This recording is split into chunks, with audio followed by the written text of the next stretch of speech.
Traces de sang sur les chaînes de Jean Bersan, traces de sang sur les méandres, tout l'Amnoquin. Aujourd'hui sur le laurier de la Coriandre, les traces à qu'un rayon de leurs éclats. Ah, général Guimison, cher est son nom. Oh, général Guimison, bourré son nom.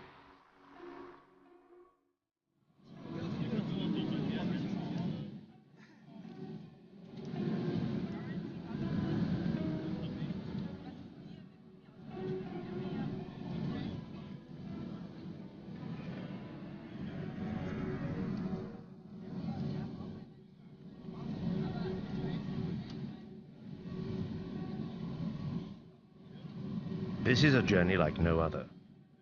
After several months of wrangling with the North Korean authorities in Paris, we obtained a visa for Pyongyang. As soon as we arrived, the scene was set by a compulsory photo shoot.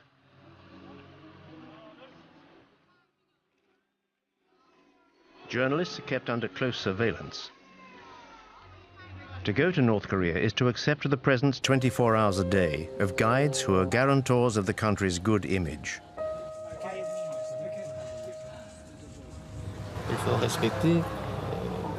The law must be respected. We do not allow French journalists to go out alone.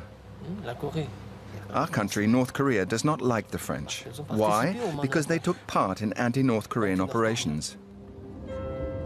There never were any French operations against North Korea.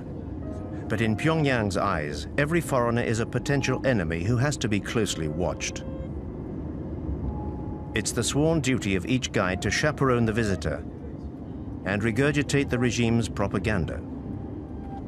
Even these official North Korean guides may not be filmed. During our stay, we will be confined to our Pyongyang hotel, with absolutely no chance of being allowed to go out into the city unaccompanied. So, Mr. Han, what are we going to do? What now? We're going for a stroll. Where? Here. In the hotel? Yes, in the hotel. Maybe we could go into town. No.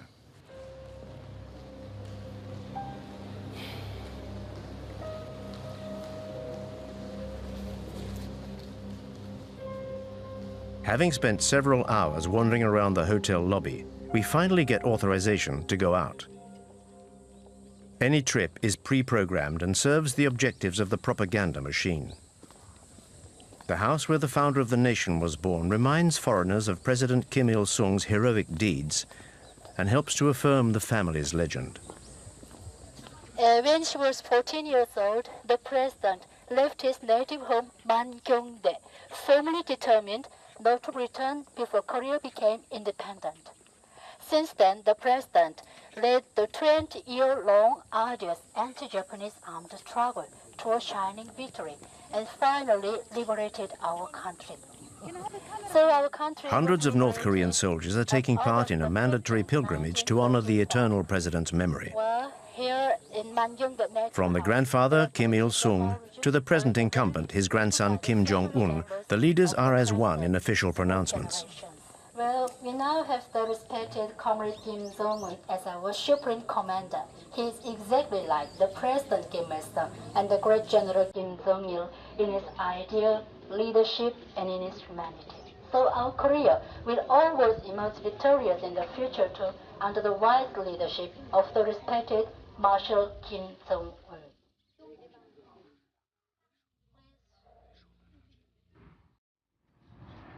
We've been given authorization to visit Pyongyang to film the capital's latest infrastructures. The authorities are keen to airbrush the image usually associated with this country: a totalitarian regime, a family dynasty, and brutal repression.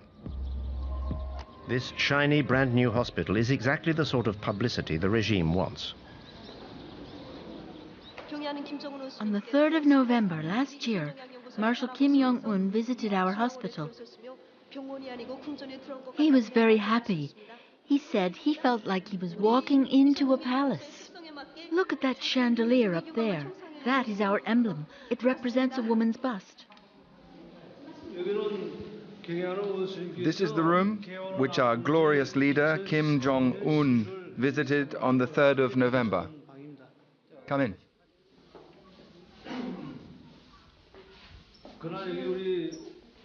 This is the bed the Marshal sat on when he came here. He asked how long the patients stay here. And Marshal Kim Jong-un sent us this 42-inch television the day after his visit. So you sleep here, is that right? You're a patient here. Yes, Do you speak French? a little. What a stroke of luck. The first patient we meet and she speaks French. How much longer are you going to be staying here? A week should be enough, I think. Wearing her hospital clothes, this patient is giving the performance of her life in this well-directed play.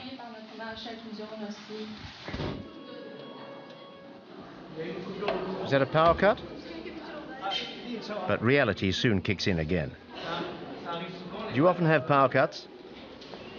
No, very rarely.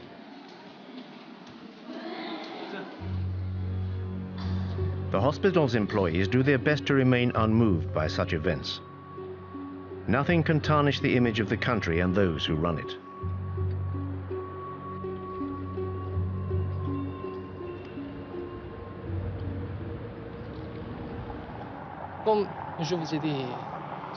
As I said to you this morning, our country is at loggerheads with the USA, Japan, and South Korea. So we need a strong military, many soldiers to defend the fatherland. There is always tension in the Korean Peninsula.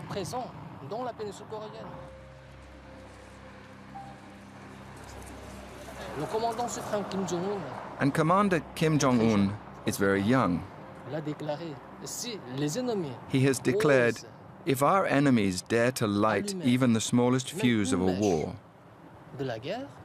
Korea will strike a lethal blow, which will definitively unite the country. Reunification of our nation is the most fervent wish of every Korean.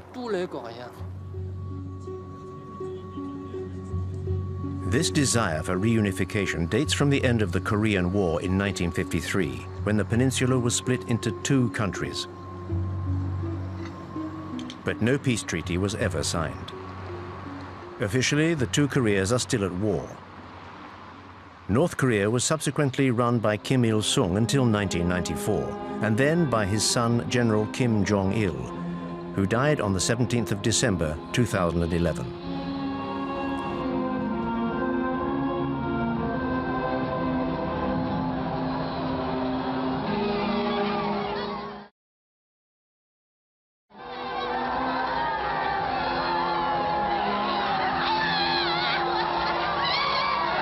Kim Jong-un, son of the late Kim Jong-il, has been in power for 3 years. In life or in death, the Kim dynasty's power over 24 million North Koreans endures.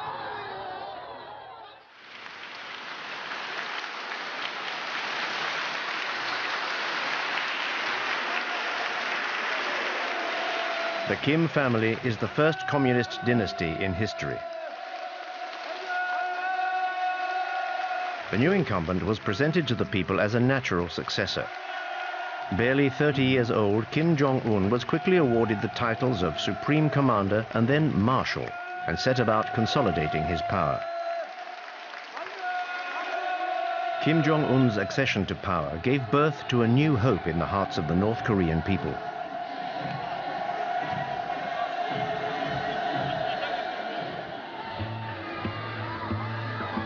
More of a modernist than his father, he built theme parks and was accompanied at public appearances by his wife. No North Korean leader had ever been seen to be so liberal before.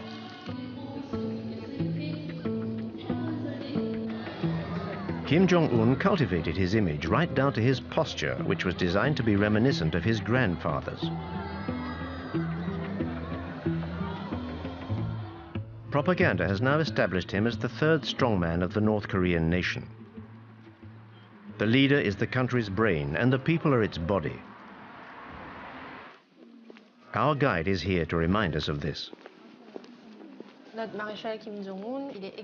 Marshal Kim Jong-un is exactly like General Kim Jong-il in his human virtues, his political leadership, and his philosophy. Therefore, everybody respects and idolizes him. The guide's rhetoric is always the same. Under Kim Jong-un, devotion to the leaders remains almost religious. Like all transient foreigners, we are constrained by the regime's demands.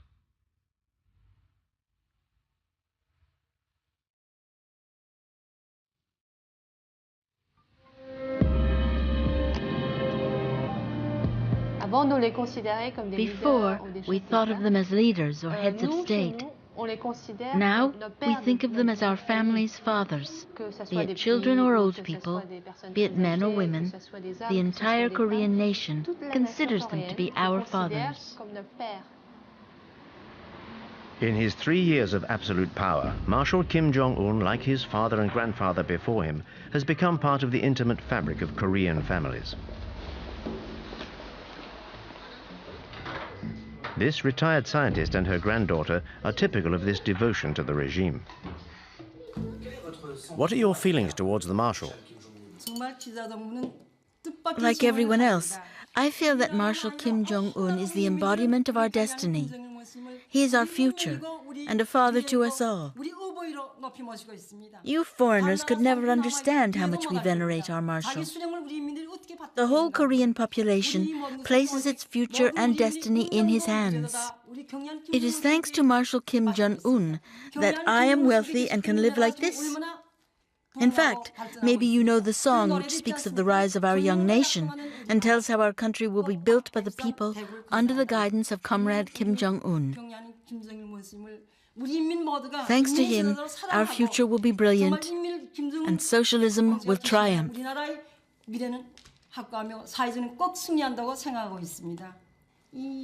How about a song?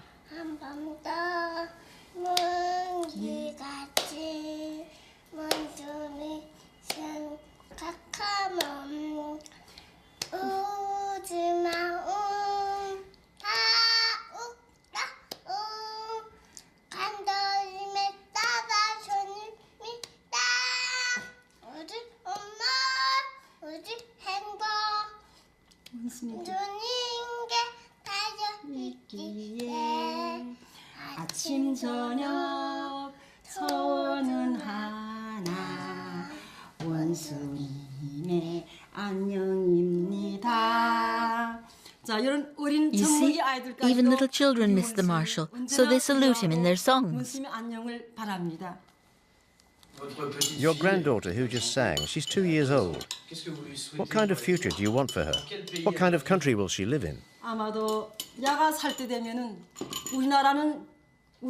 I feel sure that she will live in a strong and prosperous country that will incarnate the might of Mount Baekdu. That she will live in a world where she will have no cause to envy others.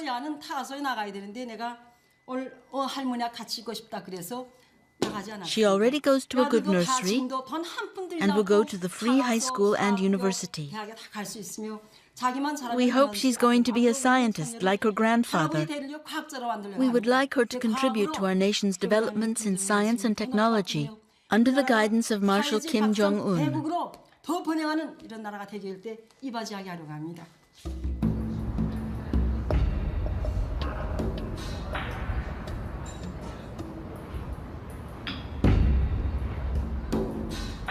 Under Kim Jong-un, the nation's future elite is being coached in Pyongyang's model schools.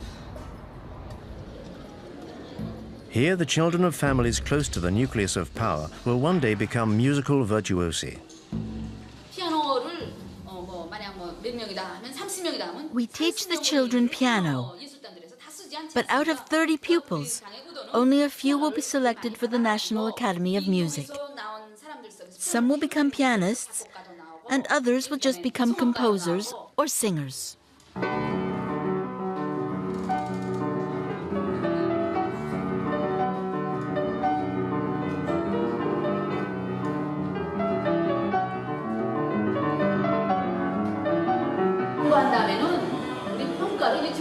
Our junior school gives out these red stars as rewards to children for good work.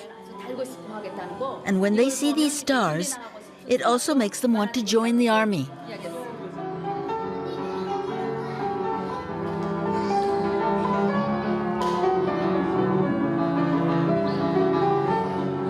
In this way, youth is molded to the regime's ideology from an early age and plays a vital role in its propaganda. The children have to be adorable. They're cosseted and well-fed. These are the regime's privileged few, the keepers of its eternal future.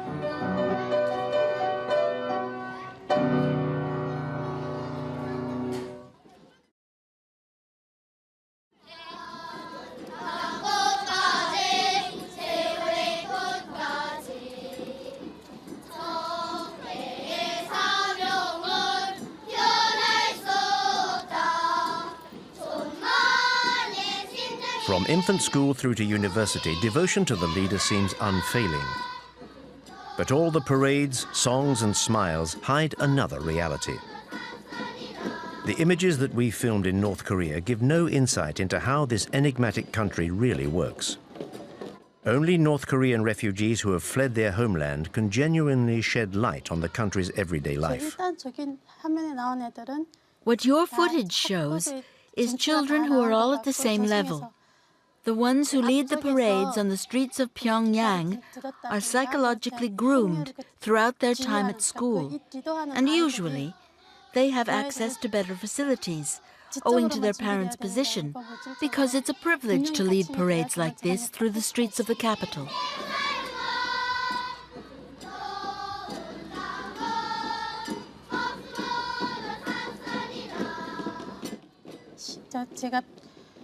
The difference between the kids from Pyongyang and the kids from the countryside is their size.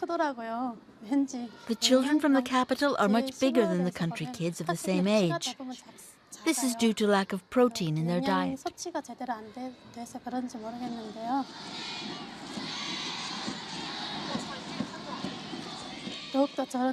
Now a whole host of new songs glorifying Kim Jong-un is being taught to the children. And they teach them to us, their parents. If children sing any song that is in any way critical of North Korean socialism, they're censured in front of their classmates.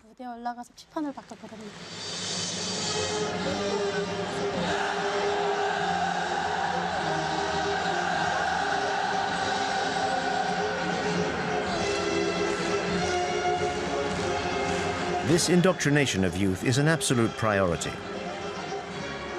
At the heart of this education lies a rabid patriotism.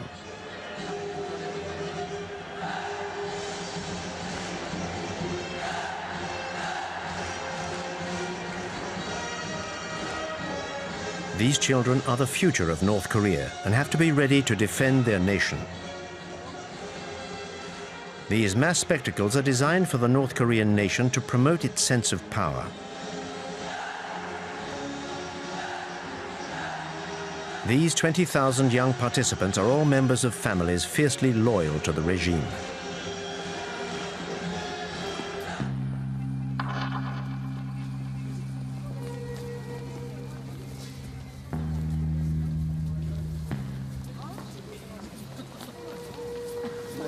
These Pyongyang citizens are an essential part of the regime's rhetoric, at its very core. Students, teachers, and high-ranking military officers whose loyalty is beyond question. These men and women from the capital's elite are the only people allowed to meet foreigners. Like the Park family, a couple of university professors hand-picked by our guides. The Park family's exemplary conduct has enabled them to move into this block of flats. I'm still emotional talking to you now. We used to live on Mansadong Hill over there, in a flat on the 15th floor of a building, where those two statues of our leaders are. We were given this apartment on the 2nd of July, 2012. Marshal Kim Jong-un came to visit us on the 4th of September 2012. He looked at every room, even the bathroom. He turned on the tap and the water ran freely, so he was very pleased. I couldn't believe how lucky I was to be able to live in a flat like this. When our Marshal Kim Jong-un visited us, I even asked him, "Dear leader, why is it that a family like ours is allowed to live in such a luxurious apartment?" The Marshal said, "In our society, teachers and their families are the people who are entitled to the greatest respect. If people like you can't benefit from living in a place like this, then who can? You deserve to live here." That's what the Marshal told me. A model flat for a model family. Happiness, North Korean style, is, like everything else, stage managed. In order to ensure their loyalty and to disguise the iron rod hanging over the population, Kim Jong-un has transformed Pyongyang into a shop window for the regime's privileged few. Our Marshal Kim Jong-un is trying to ensure that all our people can enjoy a happy life. He wants the people to be able to live in a civilized country, a civilized and socialist country. It is his will and his intention that the people may one day enjoy a very modern lifestyle. This shows that we're trying to develop not just the leisure industry, but also sport, healthcare, and culture. We're trying to live in a more civilized world, basically. The despot Kim Jong-un has decreed the North Koreans should have fun. The country has supposedly entered a new era with fun for everyone. At least, that's the image that the authorities want to display to foreign visitors. On the outskirts of Pyongyang, this equestrian center is Marshal Kim Jong-un's latest creation.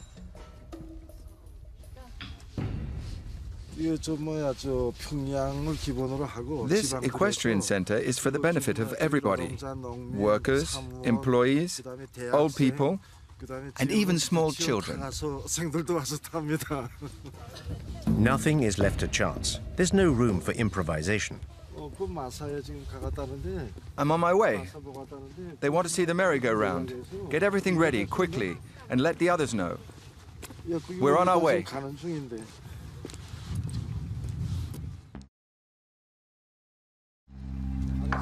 The horse symbolizes North Korea's power. If you believe what the North Koreans say, the Kim family comes from a long line of horsemen. The legend surrounding the supreme leader continues. Between 1990 and today, Marshal Kim Jong-un got on a horse 300 times, advised and coached by General Kim Jong-il. He worked very hard at it. In order to become a great horseman, he studied and read many books which enabled him to master every aspect of horse riding. That's why he's such an expert now. The myth surrounding Kim Jong-un borders on the grotesque. Indoctrination seeps into every aspect of life. Our presence here serves to export this ultra-propaganda across the country's borders.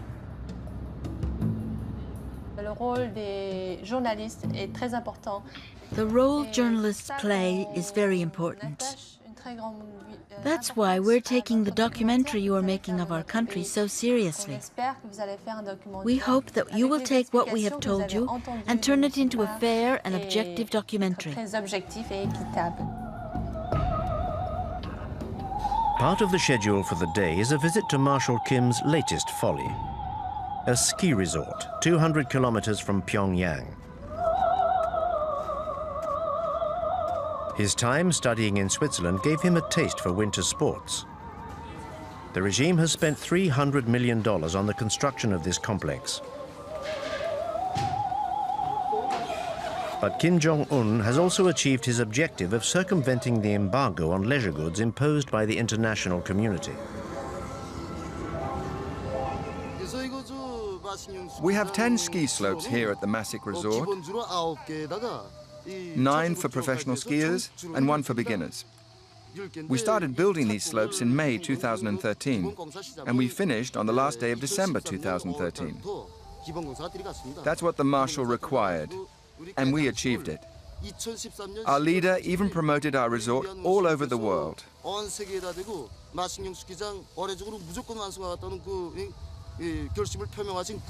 Skiing is part of our country's culture. And so Kim Jong-un wanted this resort built to develop our civilization.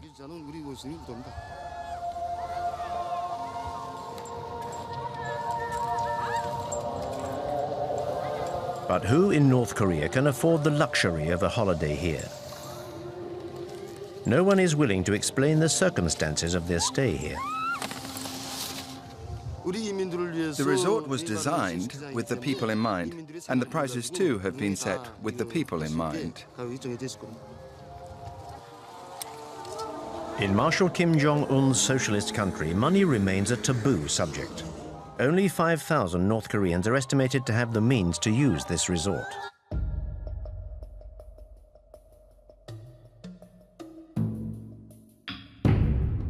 In the opinion of this North Korean refugee, these new facilities are unacceptable.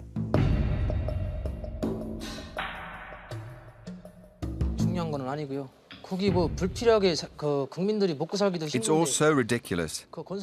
People are starving to death, and these facilities are only for rich people from Pyongyang and no good to anyone else.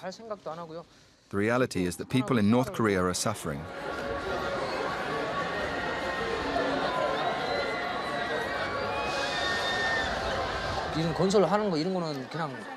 When I see all these leisure facilities being built, I think to myself that it's just to placate the people and show people abroad that the country is capable of achieving these things.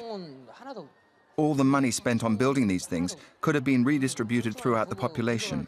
This is just throwing money out of the window.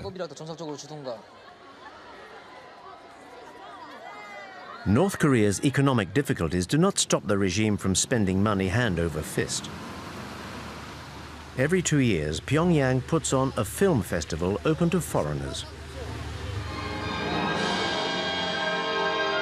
This is a way for the authorities to present an image of cultural and material prosperity to the world.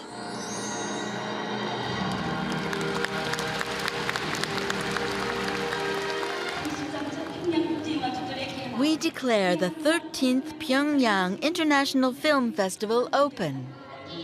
The films and cartoons shown all follow the party line, of course. This amenability towards the world outside North Korea is limited, and tributes to the leader are never far away. This event is all the more important because it only takes place thanks to the interest and the love that Marshal Kim Jong-un has for the cinema. You're about to watch films which are completely innovative in both form and content. North Korean cinema has a central role in the propaganda machine. It educates even before it entertains.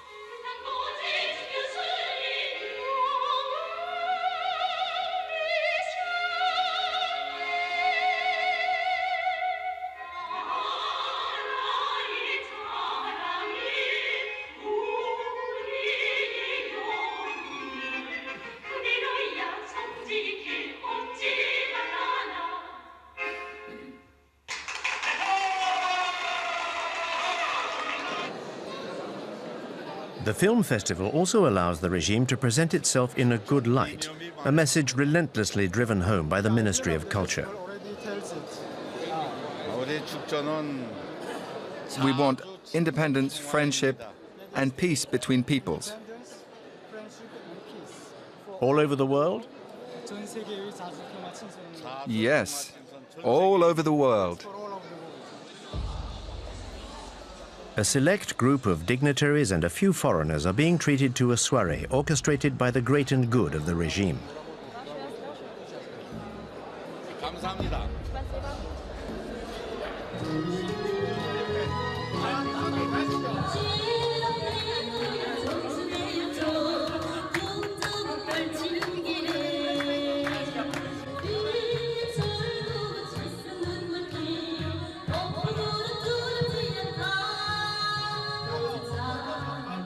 But behind this facade of a smiling, prosperous North Korea, the regime maintains control over every citizen's life.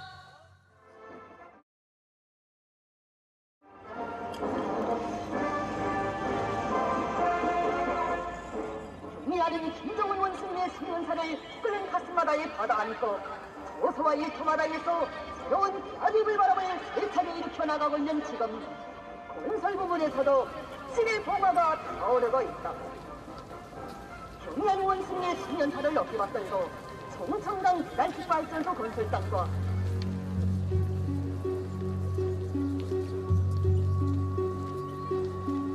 In this country of supreme leaders, even the smallest event is an opportunity to pay tribute to the leadership. Under North Korea's totalitarian system, there is no other choice.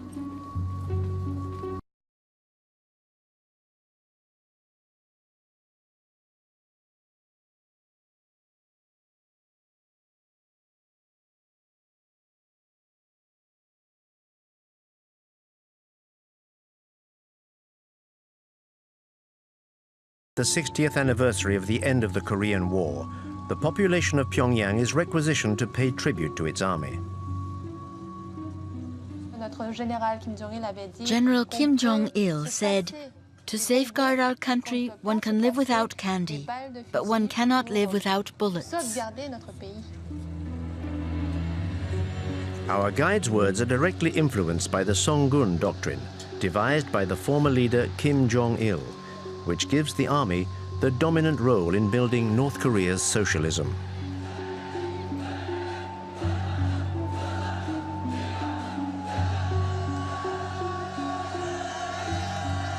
Like his father, Kim Jong-un perpetuates the tradition of large public parades. In this way, he sets the scene for his own power and that of North Korea.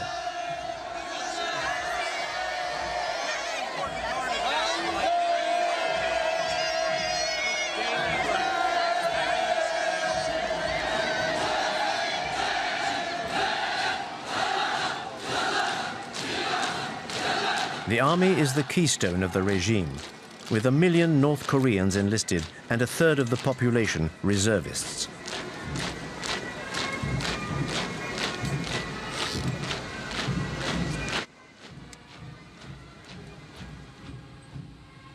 북한의 열병식은 독특한 대열 방식입니다. These parades are quite remarkable. I think they used to do something similar in the former USSR. What leaders Kim Il-sung and Kim Jong-il taught us was a style of military marching called the Hell March, which dated from the end of the war with Japan. It's a style that Kim Il-sung was already using when he fought the Japanese. The idea is to intimidate the enemy. When you do a hopping goose step like that, it's rough on the stomach. When we trained, we were told to wear 2 leather belts done up very tightly under our belly. This pushed up your stomach, which you can imagine is very painful.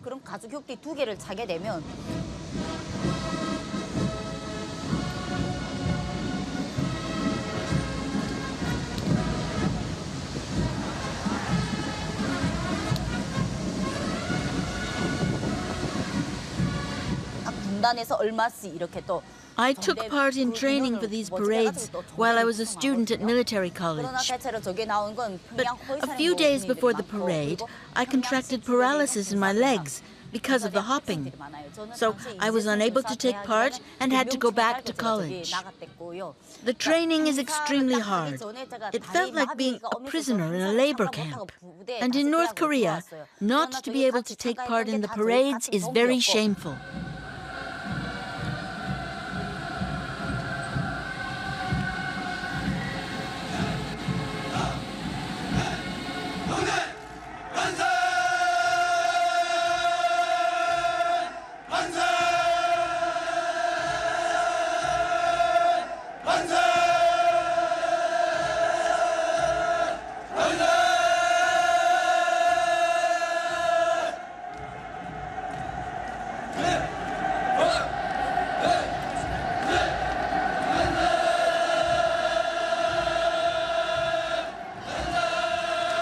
In order to establish his authority over the army and the party, Kim Jong-un took his inspiration from the darkest days of Stalinism.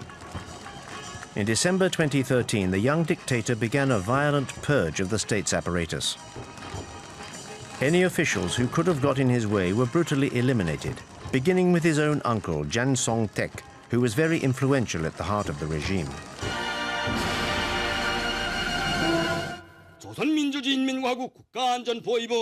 The Special Military Tribunal of the Ministry of State Security of the Republic of Korea has found the accused, Jang Song-taek, guilty of acts of subversion against the state. His goal was to overthrow the power of the proletariat by aligning himself with our ideological enemies. This crime carries the severest penalty under Article 60 of our Penal Code. This upstart, this traitor to the revolution, is condemned to death. The decision is to be implemented with immediate effect. Jang Song-taek was shot, according to the party line, for fomenting a coup d'etat. He was said to be overly immersed in commercial activities with China. Any hope of the regime relaxing its approach was definitively snuffed out. Kim Jong-un has asserted himself as a warlord. His frequently bellicose directives are followed to the letter by North Korea's soldiers. After the Kim Jong-un regime took power, training became more and more intense. He was determined to crush South Korea by force. He was very insistent on the weapons we had to use and ordered us to use all our ammunition on every training drill. I remember the directives changing when he took over. We had to go up into the mountains more and more often for training sessions, 2 or 3 times a week. And everything changed from a military equipment point of view. We got new and better munitions, like armor-piercing bullets. I think Kim Jong-un wants to prove to Koreans that he is capable of preparing the country for a war against South Korea.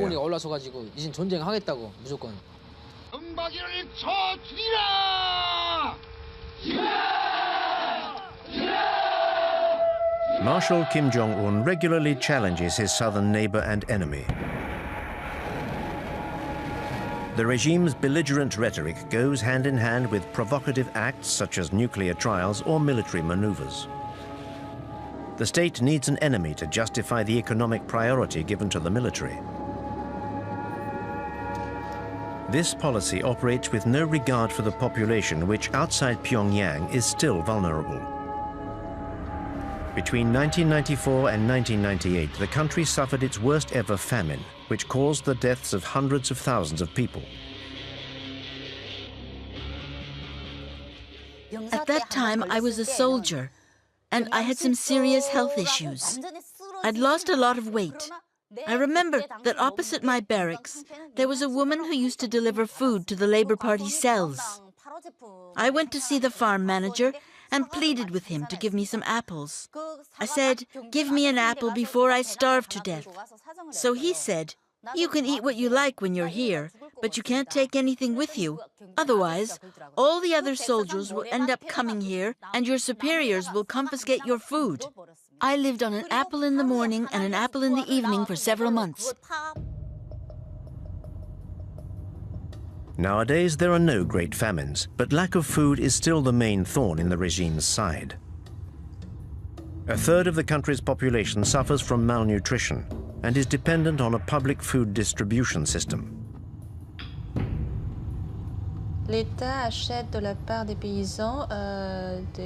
The state buys cereals and other foodstuffs from the farmers at a low price and then redistributes them among the population. Depending on the number of people in the family, they get more or less food. More is given to families where there are adults. The regime is still incapable of feeding its people, but is keen to convince us that the opposite is true. Our journey now takes us on a visit to a naturally exemplary farm. These are the details commemorating our visits from General Kim Jong-il, who came 15 times to give us new instructions. His advice when he was here enabled us to improve production. He was very pleased. The general said, at first, the soil here was bad, but the good work of our farmers has allowed us to increase productivity. General Kim Jong-il himself said that our farm should become a model to the rest of the country. This model farm looks more like a ghost farm. According to the manager, 850 farmers work here. We do not see a single one. This dilapidated greenhouse is the regime's attempt to convince us of how modern its agricultural system is. In fact, what we produce here is mainly for the local population. We don't get involved in how many people we distribute vegetables to. There is an organization above us that calculates this and then gives us production targets for the year.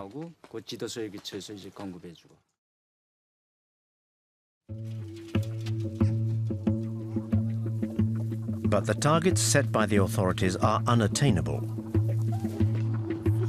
In order to help the farmers, the regime takes its inspiration from the Maoist model and sends the army into the fields. As soon as our training is over, we go into the country to work with the farmers. We usually help with pricking out rice or planting corn.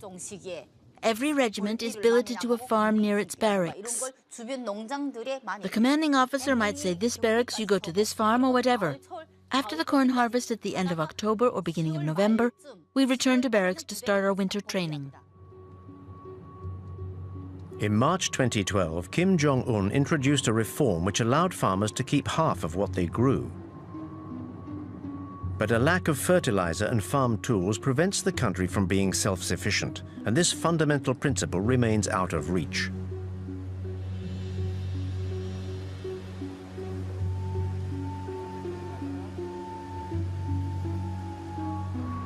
The regime seems to continue supporting a systematic economic path. But today, it no longer has any choice but to tolerate private commercial ventures.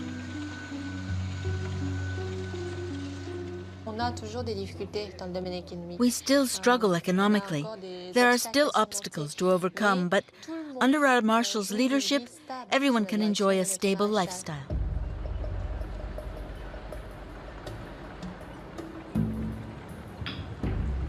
The regime has succeeded in maintaining this stability by cutting off its population from the outside world. Only a handful of North Koreans managed to get around this isolation via the black market. There are smugglers who regularly cross the Tumen River on the Chinese border and bring back contraband. I went into business with a bunch of friends, and I remember everyone copying and burning South Korean DVDs brought in from China, and then selling them in the markets. In North Korea, buying DVDs like this is expressly forbidden and goes against the regime and the law. It is actually dangerous to even own them. But there are fewer controls in the evening, so people get together around 10 or 11 and stay up until dawn watching recordings of popular TV series. I remember a very popular South Korean series which showed a casino in a capitalist country. You saw money changing hands, which we'd never seen before. Because all you see on North Korean television is documentaries about Kim Il-sung and Kim Jong-il. And it's still the same today. But in those South Korean series, I saw apartments and wardrobes full of clothes and shoes. The North Korean regime keeps on telling us that South Koreans are very poor. But the people in those series were really fashionably dressed, and I loved it.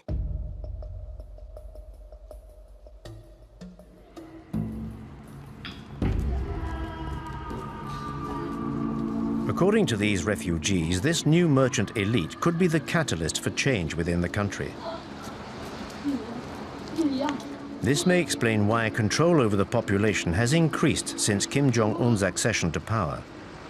North Koreans have absolutely no chance of leaving the country legitimately. So, despite the risk, many try clandestinely to cross the border into China. The first time I fled North Korea, I met a middleman when I arrived in China and was sold to a Chinese farmer. When you're on Chinese soil, you're considered an illegal immigrant and not a refugee. I ended up getting caught, and the Chinese authorities sent me back to North Korea. I was sent to a labor camp for a year. I was beaten for 3 days. The first few days are meant to frighten you and make you confess your crimes. Once you've confessed, you're sent to a labor camp or to prison. When they were torturing me, they prevented me from sleeping, and they hit me here, in the eye. When I was a border guard on the Tumen River, it was my job to catch fugitives. We were posted along the Chinese border in groups of 3. When we caught a fugitive, we took them to our guard post, where we recorded the time and date at which we'd captured them. Then the fugitive was interrogated by our boss and transferred to the Department of Security. If the prisoner was starving, we could be lenient. Otherwise, they were sent straight to prison or the labor camp. All I did was hand them over to my superiors. We were rewarded for each fugitive we caught.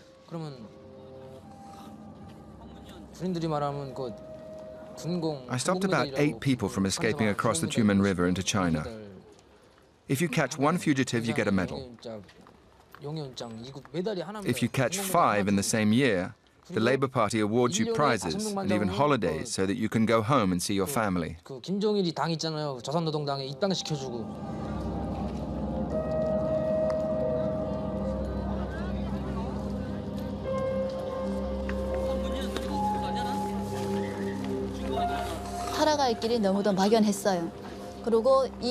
Once I left prison, I wondered how I was going to carry on living with no identity.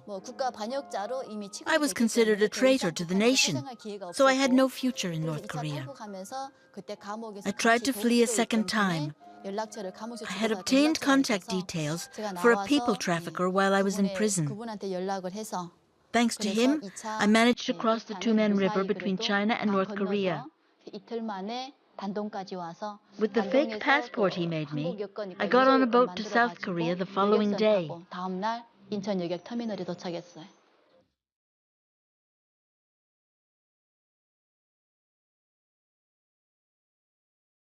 The ruthlessness of the regime and the disastrous economic situation have forced over 200,000 North Koreans to flee their country. 25,000 have made it to South Korea. Despite some early hope, Kim Jong-un's accession to power has not changed the nature of the regime. Never before has the contrast between the reality of this country and the image it tries to portray been so glaringly obvious.